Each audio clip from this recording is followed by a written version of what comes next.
The mall was a cacophony of holiday chaos. But for Emma, the world went silent when the security guard grabbed her arm. Her heart thundered as the crowd's eyes pinned her like a criminal, their whispers slicing through the air. She wasn't a kidnapper, she was a mother. And the child clutching her hand was hers, no matter what anyone believed. Emma, 28, stood frozen in the middle of the food court, her short brown hair falling into her eyes as she tried to shield Lily, her 5-year-old daughter, from the growing mob. The guard's grip tightened, his voice booming. "Ma'am, step away from the child. We've had a report." A report? Emma's stomach lurched. Her wife, Sarah, was supposed to meet them here after grabbing coffee. But now, with every second stretching into eternity, Emma felt the weight of 1,000 judgments. Sarah, 29, pushed through the crowd, her blonde hair a beacon in the sea of strangers. "Emma," she called, her voice cracking with panic.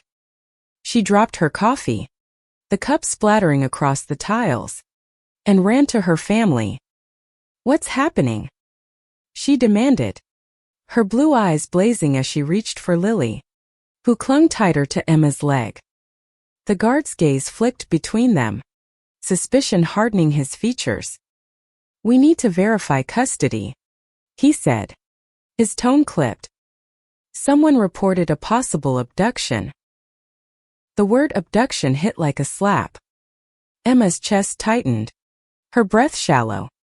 She and Sarah had fought for years to build this family through fertility clinics, legal battles, and the quiet prejudice of their small Ohio town. Lily, their miracle, was theirs in every way that mattered. But the world didn't always see it that way. 2 women, married, raising a child together. To some, it was still a scandal. Lily's small voice broke the tension. "Mommy, why are they mad?" she asked, looking up at Emma with wide, trusting eyes. The crowd gasped, their murmurs shifting. "Mommy," someone whispered. "But that woman said." Emma's eyes darted to the edge of the circle, where a middle-aged woman in a red coat stood, her face pale, her phone still in hand. She was the one who'd called security, the one who'd seen Emma with Lily and assumed the worst. Sarah knelt beside Lily, her hands trembling as she brushed a curl from the girl's face.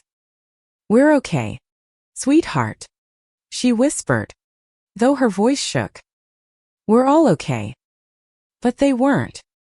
The guard was radioing for backup, and the crowd was growing, their phones out, filming, judging.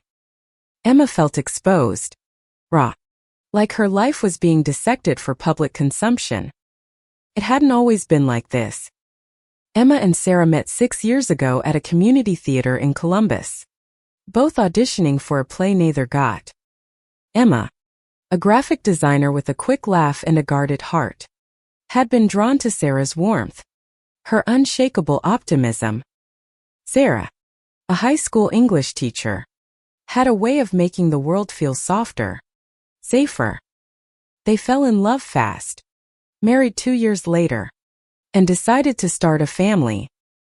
After countless appointments, tears, and paperwork, Lily was born via IVF, with Sarah carrying her. They'd chosen an anonymous donor, but Emma was there for every ultrasound, every late-night craving, every moment of joy and fear. Lily was their daughter, not just Sarah's, and they'd vowed to protect her from a world that might not understand.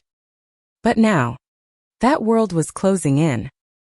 The woman in the red coat stepped forward, her voice shrill.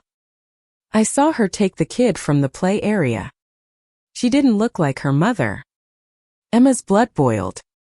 She wanted to scream that she was Lily's mother, that she'd changed her diapers, sung her to sleep, kissed her scraped knees. But the guard's hand on her arm kept her silent, his authority a wall she couldn't break. Sarah stood, her teacher's voice cutting through the noise. "This is our daughter," she said, firm but calm. "We have the paperwork. We can prove it." The guard hesitated, his eyes softening for a fraction of a second. "We'll need to see it," he said. At the security office, Emma's heart sank. The paperwork was at home, an hour away. They'd never needed it before, not at the park, not at school, not at the grocery store. Why now? Lily tugged at Emma's hand. "I want to go home," she whimpered. The crowd's murmurs grew louder, some sympathetic, others skeptical. Emma felt their stares like knives, each one cutting deeper into the life she and Sarah had built. She looked at Sarah, whose eyes were wet but fierce. They'd faced judgment before, disapproving glances, whispered slurs, but this was different. This was their daughter, their family, being torn apart in public. The guard gestured toward the security office. "Let's go," he said, his tone leaving no room for argument. Emma's mind raced. How had a simple trip to the mall, Lily's favorite outing, complete with ice cream and carousel rides, turned into this nightmare? She thought of the woman in the red coat, her accusation born of assumption, of bias. She thought of Lily, who didn't understand why her moms were scared. And she thought of Sarah, who was fighting to hold them together. As they followed the guard, Sarah's hand found Emma's, their fingers interlocking. "We'll fix this," Sarah whispered, her voice a lifeline. Emma nodded, but doubt gnawed at her. The crowd parted, some stepping back, others still filming. Lily clung to both of them now, one hand in Emma's, the other in Sarah's. Whatever came next, they'd face it together. But as they walked, Emma couldn't shake the fear that this moment would change everything. The security office was a stark contrast to the mall's festive chaos, a small, fluorescent-lit room with gray walls and a cluttered desk. Emma sat rigid in a plastic chair, Lily on her lap, while Sarah paced, her phone pressed to her ear. "Yes, Mom, I need you to get the paperwork," Sarah said, her voice tight but controlled. "It's in the fireproof box in our closet. Please, hurry." Emma stroked Lily's hair, trying to keep her calm. The little girl was drawing aimless circles on Emma's knee with her finger, her earlier fear replaced by confusion. "Why can't we go home?" Lily asked again, her voice small. Emma forced a smile. "Soon, baby. We just need to talk to these people first." But her heart was a storm, rage and fear colliding. She wanted to scream at the injustice, at the woman in the red coat who'd turned their day into a nightmare. Instead, she focused on Lily, on keeping her safe. The guard, Officer Daniels, sat across from them, his badge glinting under the harsh light. He was younger than Emma expected, maybe mid-30s, with a stern face that softened slightly when he looked at Lily. "I'm just doing my job," he said, almost apologetic. "We got a call about a possible abduction. We have to follow protocol." Sarah hung up the phone and spun to face him. "Protocol? You're treating my wife like a criminal because someone made a snap judgment. Where's the protocol for that?" Daniel shifted uncomfortably. "The caller said the child didn't seem to belong with her," he said, glancing at Emma. "We have to investigate." Emma's jaw clenched. Didn't seem to belong. The word stung. A reminder of every time she'd been made to feel like an outsider in her own family. She wasn't Lily's biological mother. Sarah had carried her, but she'd been there from the moment Lily was conceived, signing the adoption papers that made her legally Lily's mom. Yet here, in this sterile room, that truth felt fragile. Sarah sat beside Emma, her hand resting on Emma's knee. "Our daughter called her mommy in front of everyone," Sarah said, Her voice steady despite the tears in her eyes. Doesn't that mean anything? Daniel sighed, rubbing his temple. It does. But we need documentation. If you can provide it, this'll be cleared up fast. Emma's stomach twisted. Sarah's mom was on her way, but the drive would take at least 45 minutes. Until then, they were stuck, their lives on hold because of one woman's prejudice. The door opened, and a mall supervisor entered. A woman in her 50s with a pinched expression. I've got the complainant here, she said, gesturing to the woman in the red coat, who hovered in the doorway. Her name, Emma overheard, was Karen. Of course it is, Emma thought bitterly. Karen's eyes darted nervously, but her chin was high, defiant. I was just trying to protect the child, she said, her voice wavering. She didn't look safe. Emma's hands curled into fists, but Sarah squeezed her knee, a silent plea to stay calm. Didn't look safe, Sarah said, her tone sharp. You saw a woman with a child and decided she was a kidnapper. Why? Because she doesn't fit your idea of a mother. Karen flinched but didn't back down. The girl was upset in the play area. I saw this woman pick her up, and it didn't feel right. I did what any good person would do. Lily shifted in Emma's lap, her voice barely a whisper. I was sad because I dropped my ice cream. Emma's heart broke. Lily had been playing in the mall's kid zone when her cone fell, and Emma had rushed to comfort her, scooping her up and promising a new one. That was the moment Karen had seen. The moment she'd twisted into something sinister. Emma wanted to shout, to make Karen see the damage she'd caused. But Lily's weight in her arms kept her grounded. Daniel scribbled notes, his face unreadable. We'll wait for the paperwork, he said. Until then, you stay here. He stepped out, leaving them with the supervisor, who busied herself with paperwork. Karen lingered, her expression a mix of guilt and defiance. Before finally leaving, the room felt smaller without her, the air thick with tension. Sarah leaned close to Emma, her voice low. This is because of us, she whispered. Because we're two women. Emma nodded, her throat tight. They'd faced discrimination before, snide comments at PDA meetings, raised eyebrows at family events, but this was new. Raw. Public. It wasn't just about them anymore. It was about Lily, who was starting to understand the world's cruelty. Emma thought back to the early days of their relationship, when love felt like enough to conquer anything. They'd laughed through late-night talks about their future, dreaming of a family, a home filled with love. They'd known it wouldn't be easy, but they hadn't expected a public accusation. Their daughter caught in the crossfire. Emma kissed Lily's forehead, drawing strength from her warmth. We're okay, she whispered, more to herself than to Lily. Sarah's phone buzzed, a text from her mom. She's 20 minutes out, Sarah said, relief flickering in her eyes. But 20 minutes felt like forever. The supervisor glanced at them, her expression softening slightly. I'm sure this is a misunderstanding, she said, but her tone lacked conviction. Emma didn't respond.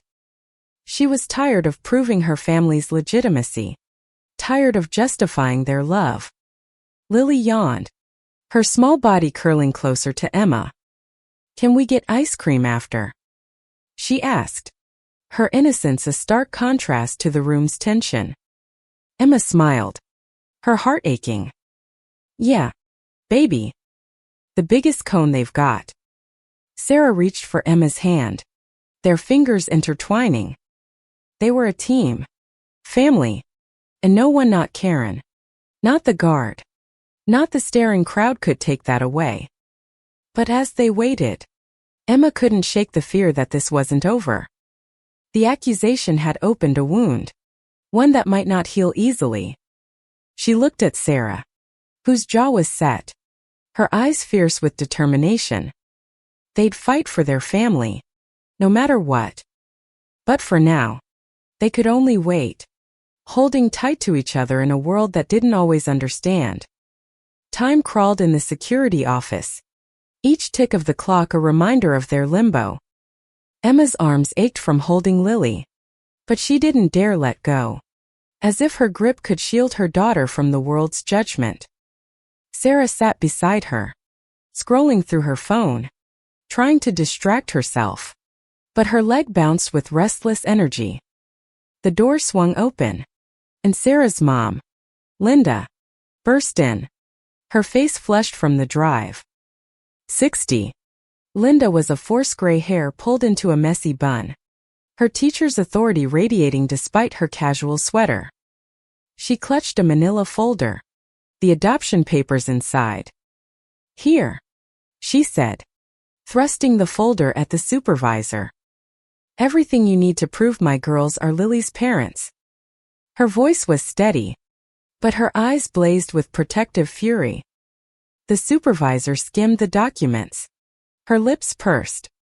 Officer Daniels returned, taking the folder and reading carefully. Emma watched his face, searching for a sign of relief, of resolution. His brow furrowed, then smooth. "This checks out," he said finally, his tone softer. "You're free to go." Relief flooded Emma, but it was tinged with anger. Free to go. As if they'd done something wrong in the first place. Sarah stood, her voice sharp. "That's it. You drag us through this, scare our daughter, and now it's just free to go." Daniels shifted, uncomfortable. "I'm sorry for the inconvenience," he said, but the words felt hollow. Linda put a hand on Sarah's shoulder. "Let's get out of here," she said quietly. "You don't need to fight this battle now." But Emma felt the fight burning in her chest. She wanted to confront Karen, to demand an apology, to make her see the family she tried to tear apart. Instead, she lifted Lily, who was half asleep, and followed Sarah and Linda out of the office. The mall's noise hit them like a wave holiday music. Chatter. The clatter of trays. The crowd had dispersed, but Emma felt their lingering stares, real or imagined. Outside, the December air was crisp, the parking lot glittering with Christmas lights. Linda hugged them both, her arms fierce. "I'm so sorry," she whispered. "I should have been here sooner." Sarah shook her head. "You got here, Mom. That's what matters." But Emma saw the strain in Sarah's eyes, the weight of what they'd endured. They drove home in silence, Lily dozing in her car seat. Emma stared out the window, the city lights blurring. She thought of the early days with Sarah, when they'd faced smaller battles, disapproving relatives, awkward questions about who's the mom. They'd always laughed it off, their love a shield. But this felt different, heavier. It wasn't just about them anymore. It was about Lily, who'd grow up in a world that might not always accept her family. At home, their cozy ranch house felt like a sanctuary. Sarah carried Lily to bed, tucking her in with her favorite stuffed bunny. Emma lingered in the doorway, watching them. Sarah's gentleness, the way she kissed Lily's forehead, grounded Emma in a way nothing else could. When Sarah joined her in the living room, they sank onto the couch, exhausted. "We need to talk about this," Sarah said, her voice low. Emma nodded, but words felt heavy. "Trap. I keep seeing her face," Emma said finally. "That woman. Karen. She looked at me like I was a monster." Sarah took her hand, her thumb tracing circles on Emma's palm. "She was wrong. You're the best mom Lily could have." Emma's eyes stung. But what if this happens again? What if next time they don't believe us? What if they take her? The fear spilled out, raw and unfiltered. Sarah pulled her close, her arms a haven. They won't, she said fiercely. We won't let them. We'll fight, Emma. We always do. The next morning, Emma woke to a text from a friend, a link to a video on X. Her stomach dropped as she clicked it. The footage was shaky, clearly filmed in the mall, showing Emma, Sarah, and Lily surrounded by the crowd. The caption read, "Lesbian couple accused of kidnapping their own kid. This is why we need to be vigilant." Comments poured in, some supportive, others vicious. Emma's hands shook as she read them, each one a dagger. Sarah took the phone, her face pale. "Don't read that," she said, but it was too late. Emma felt the weight of the world's judgment, the same judgment that had sparked Karen's call. She thought of Lily, asleep upstairs, unaware of the storm brewing online. "We can't ignore this," Emma said. "It's not just about yesterday. It's about her future." Sarah nodded, her jaw tight. "Then we fight back. Not with anger, but with truth." Emma wasn't sure what that meant yet, but Sarah's resolve was contagious. They'd always faced challenges together coming out, building a family, navigating a world that didn't always understand. This was just another battle, one they'd win for Lily. Over the next few days, they tried to return to normal. Emma went back to her design work, Sarah to her classroom. But the incident lingered, a shadow over their routine. Lily seemed unaffected, her chatter about school and ice cream unchanged. But Emma noticed her clinging a little closer, asking to sleep in their bed. It broke her heart, knowing their daughter felt the ripple of that day. One evening, Sarah came home with a plan. "I've been thinking," she said, setting her bag down. "We need to tell our story. Not to them all, not to Karen, but to the world. Show them who we are."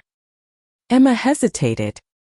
She'd always been private, preferring to let their love speak for itself. But Sarah's eyes were bright with purpose. "A blog, maybe," Sarah continued. "Or a post on X. Something to show that we're a family, just like any other."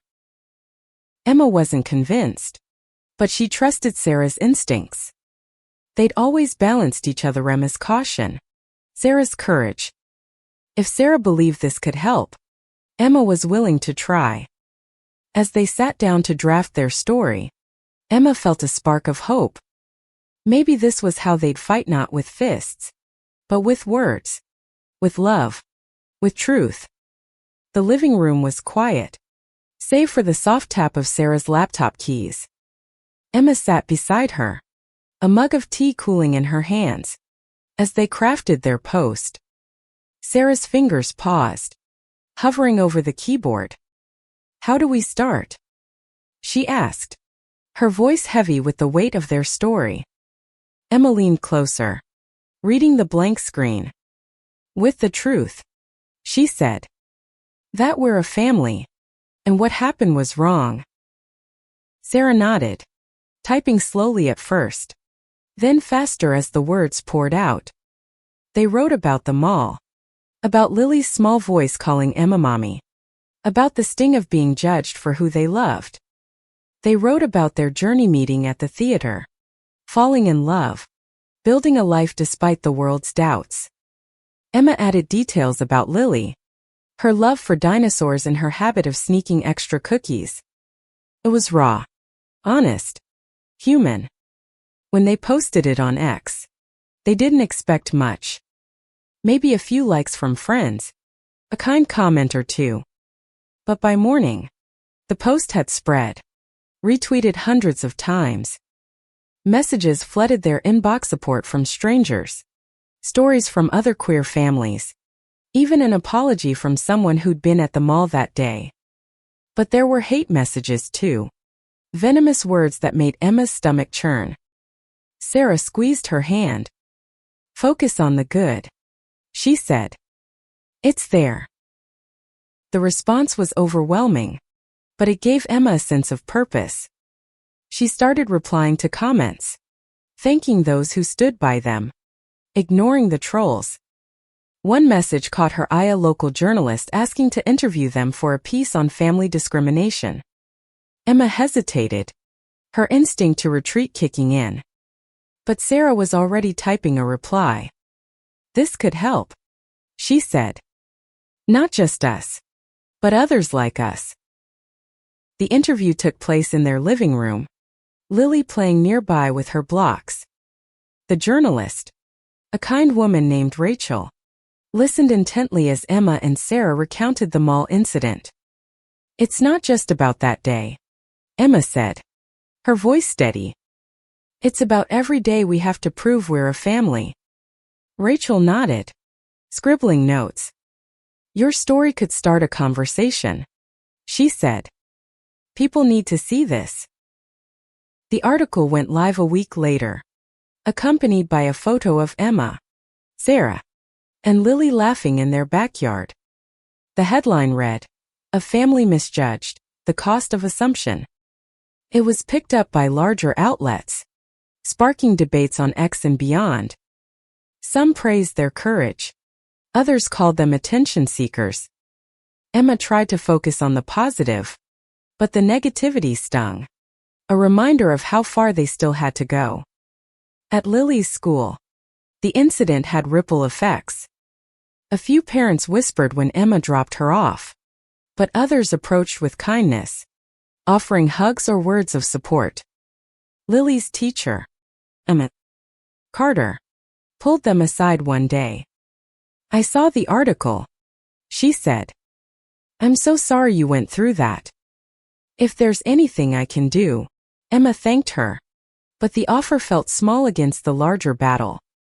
One evening, as they tucked Lily into bed, she asked, "Why do some people think you're not my mom's?" The question hit like a punch. Sarah sat on the bed, her voice gentle. "Some people don't understand our family, sweetheart. But that doesn't change how much we love you." Lily nodded, but her brow furrowed, and Emma knew the answer wasn't enough. They'd have to keep explaining, keep fighting. 4 years to come. The next week, they got a call from a local LGBTQ+ advocacy group. They'd seen the article and wanted to host a community forum, with Emma and Sarah as speakers. The idea terrified Emma. Public speaking wasn't her strength, but Sarah was all in. "We can make a difference," she said, her eyes bright. "For Lily. For other kids like her." Emma agreed, though her stomach knotted at the thought of standing before a crowd. The forum was held at a community center, a modest space filled with folding chairs and hopeful faces. Emma's hands shook as she took the podium, but Sarah's presence beside her was steadying. They told their story again, this time to a room of allies and strangers, some nodding, others wiping tears. A young couple approached them afterward, their own story mirroring Emma and Sarah's. "You gave us hope," they said, and Emma felt a warmth she hadn't expected. But not everyone was supportive. Karen, the woman from the mall, had seen the article and posted a response on X, defending her actions. "I was protecting a child," she wrote. "I'd do it again." The post gained traction, reigniting the hate comments. Emma wanted to confront her, to demand accountability, but Sarah urged restraint. "She's not worth it," Sarah said. "Our story is bigger than her." Still, the idea of Karen gnawed at Emma. She pictured her smug face, her refusal to see the harm she'd caused. One night, unable to sleep, Emma drafted a letter to Karen, pouring out her anger, her pain, her love for her family. She didn't send it, but writing it felt like release, a way to reclaim her voice. She showed it to Sarah, who read it silently, then hugged her tight. "You're stronger than you know," Sarah whispered. As the weeks passed, their story continued to spread, inspiring others to share their own. Emma and Sarah started a blog, documenting their life as a family, the joys and the challenges. It wasn't about fame or attention, it was about visibility, about showing the world that families like theirs deserved respect. For every hateful comment, there were 10 messages of support, and Emma clung to those, letting them fuel her resolve. Lily, meanwhile, seemed to bounce back, her laughter filling the house again. But Emma and Sarah knew the incident had left a mark, one they'd have to navigate as she grew. They vowed to keep her world safe, to teach her that love was stronger than judgment. As they sat together one night, planning their next blog post, Emma felt a quiet strength growing inside her. This was their fight, their story, and they'd tell it their way. Winter settled over Columbus, the air sharp with frost. But inside their home, Emma and Sarah found warmth in routine. Lily's 6th birthday was approaching, and they planned a small party dinosaur-themed, of course. Yet the shadow of the mall incident lingered, a quiet tension beneath their daily life. The blog had become a lifeline, connecting them to a community they hadn't known existed. But it also kept the wound open, each new comment a reminder of the world's divided heart. One morning, Emma opened their inbox to find an email from a lawyer, offering pro bono services to pursue a case against the mall for wrongful detainment. Sarah was skeptical. "Do we want to drag this out?" she asked, stirring her coffee. "It's been months." Emma wasn't sure either, but the idea of accountability felt right. "They humiliated us," she said. "And Karen's still out there, acting like she was the hero." Sarah sighed, but nodded. "Let's talk to her." The lawyer, Maria, was a sharp woman in her 40s, with a no-nonsense demeanor and a passion for civil rights. Over coffee, she laid out their options: a civil suit against the mall for emotional distress, or a public apology and policy changes. "You have a strong case," Maria said. "The paperwork was clear, yet they detained you based on a biased complaint. That's not just protocol, that's discrimination." Emma's heart raced. A lawsuit felt daunting, but the idea of change, of protecting other families, was tempting. They decided to meet with mall management first, hoping for a resolution without courts. The meeting was tense, held in a sleek office overlooking the food court where it all began. The mall's director, a polished man named Mr. Thompson, apologized stiffly. "We follow procedure," he said, "but we regret any distress caused." Sarah's eyes narrowed. "Distress? You let a stranger's assumption turn our lives upside down. What's your procedure for that?" Thompson shifted, promising to review their policies, but his words felt rehearsed, empty. Maria pushed for a formal apology, staff training on bias, public statement. Thompson hesitated, citing legal concerns, but agreed to consider it. As they left, Emma felt a mix of frustration and hope. "They're scared," Maria said in the parking lot. "That's a start. If they don't act, we go bigger." Emma nodded, but the weight of bigger unsettled her.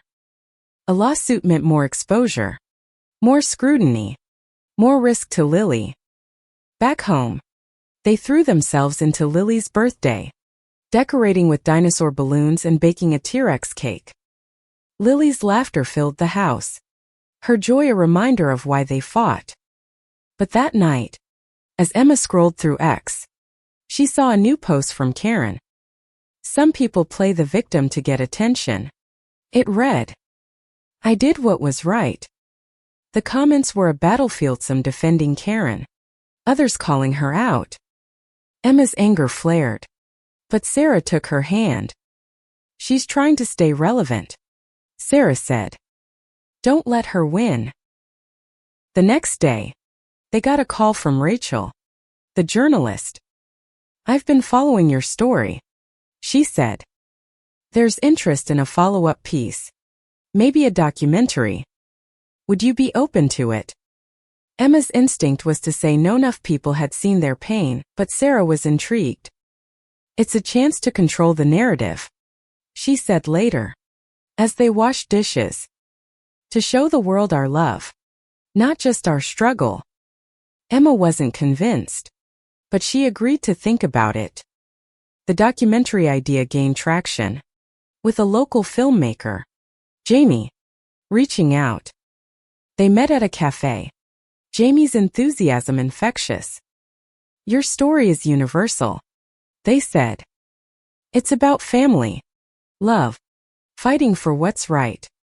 Emma warmed to the idea, picturing a film that could inspire, that could show Lily, years from now, how hard they'd fought for her.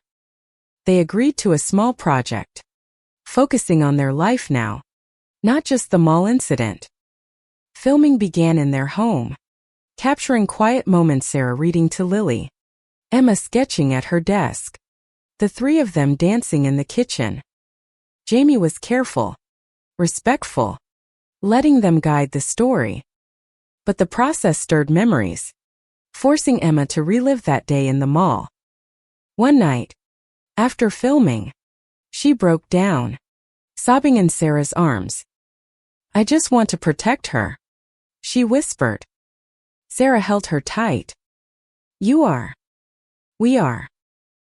The advocacy group invited them to speak again, this time at a regional conference. Emma was less nervous now, her voice steadier as she shared their story. The audience was larger, more diverse, with other queer families sharing their own experiences. Emma felt a sense of belonging, a reminder that they weren't alone. A teenager approached them afterward, tears in her eyes. I'm gay, she said. Your story makes me feel like I can have a family someday. Emma hugged her, her own tears falling. The mall finally issued a public apology, posted on their website and X. It was brief, citing regret for the misunderstanding, but it included a commitment to staff training. Maria called it a win, though Emma felt it was too little, too late. Still, it was progress, a step toward a world where families like theirs wouldn't be questioned. As Lily's birthday arrived, the house filled with friends and family, their laughter drowning out the lingering pain. Emma watched Sarah help Lily blow out her candles, their smiles mirroring each other. For a moment, the world felt right, whole. But Emma knew the fight wasn't over. The documentary, the blog, the advocacy, they were building something bigger, something that could change hearts, one story at a time. That night, as they tucked Lily into bed, she hugged them both, her small arms fierce. I love my moms, she said, and Emma's heart swelled. Whatever came next, they'd face it together, their love stronger than any accusation, any doubt. Spring brought new energy to Columbus, the city blooming with possibility. Emma and Sarah's blog grew, their posts resonating with thousands. They shared stories of everyday life, Lily's school projects, their date nights, the quiet victories of their family. But they also wrote about the harder moments, the lingering fear that another Karen could disrupt their lives. The documentary was taking shape, with Jamie weaving their footage into a narrative that felt both personal and universal. One afternoon, Emma got a call from Maria, the lawyer. The mall's offering a settlement, she said. No lawsuit, but they'll fund a local LGBTQ plus family support program and implement bias training. Emma was torn. It wasn't justice. Not fully, but it was impact. Sarah agreed, and they accepted, feeling a small sense of closure. The funds would help families like theirs, and that mattered more than a public fight.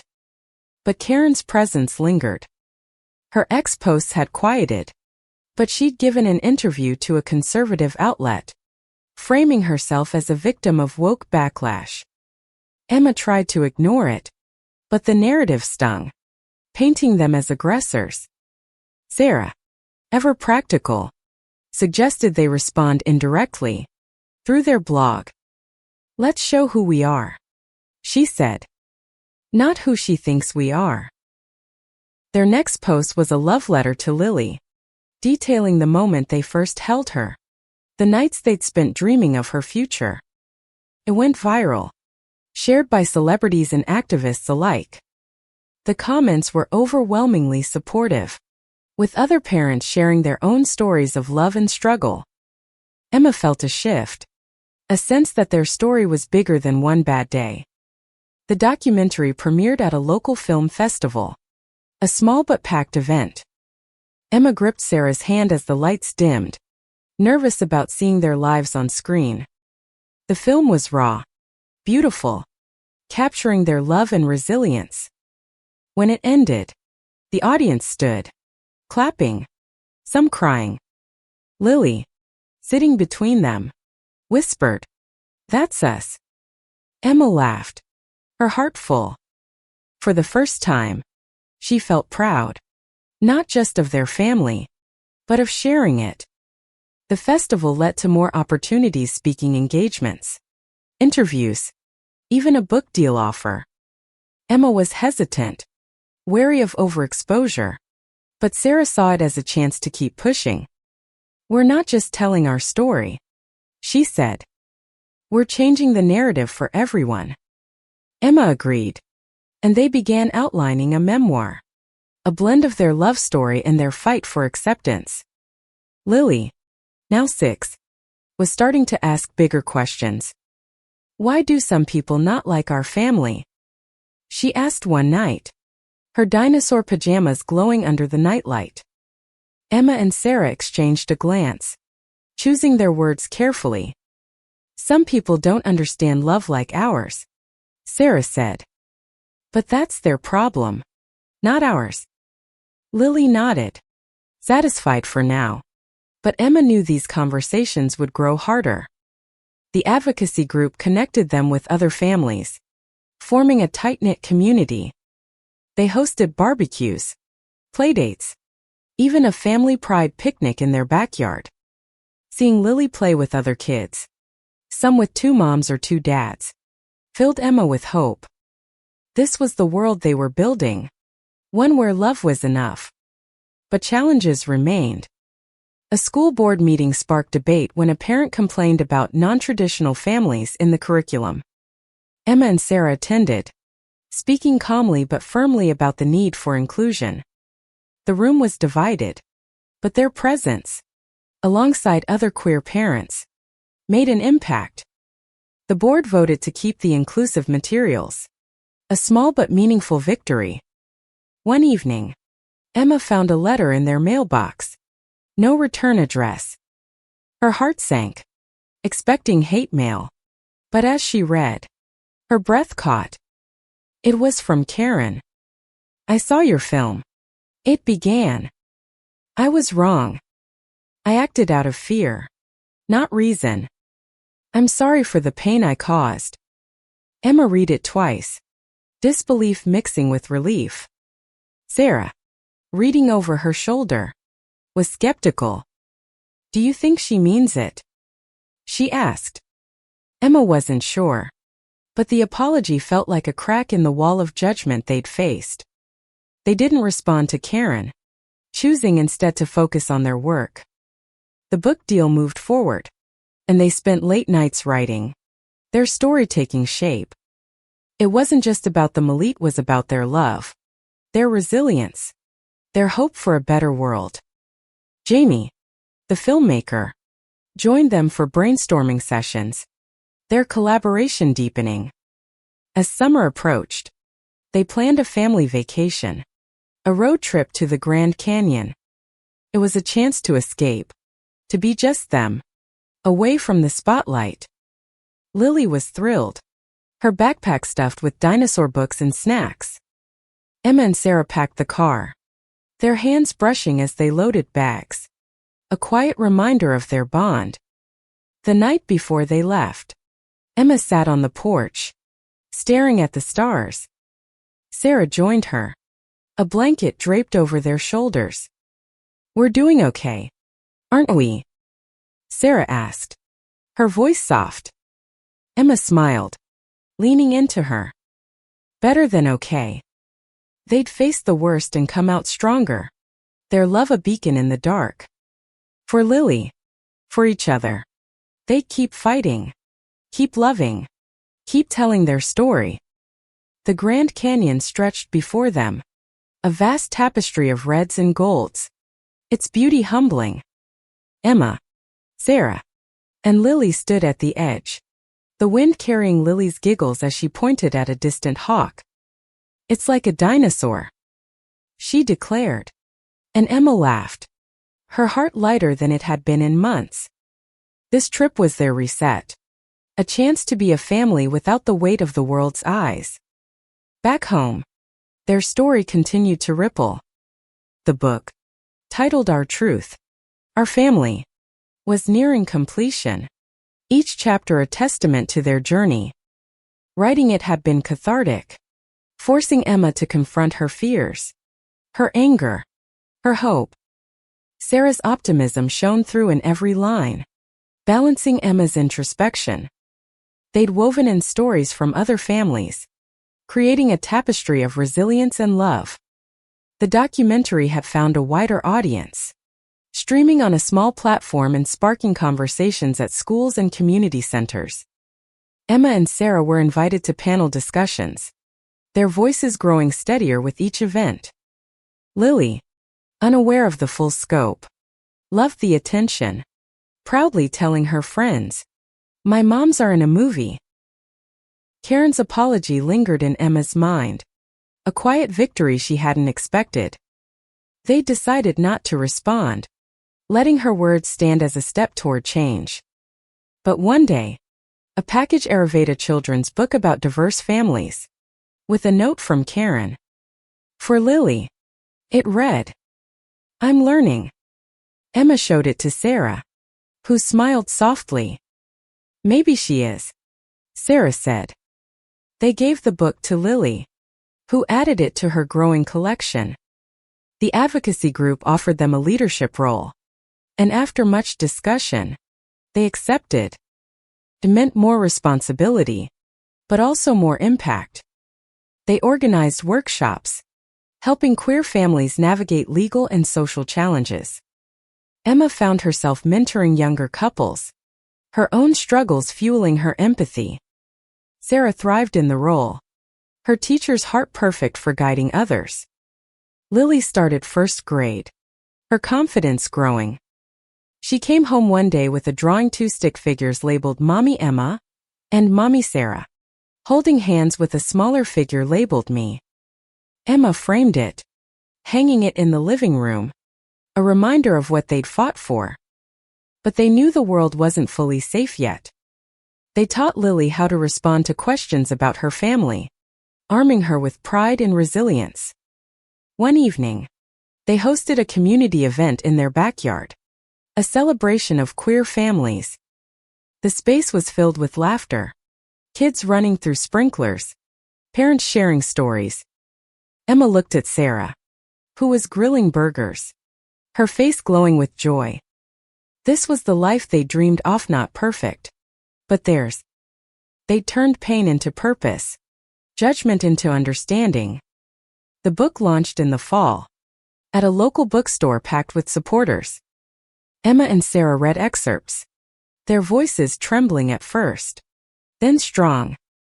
Lily sat in the front row, clapping wildly. The signing line stretched out the door, with readers sharing their own stories, queer parents, allies, even a few who admitted to past prejudices.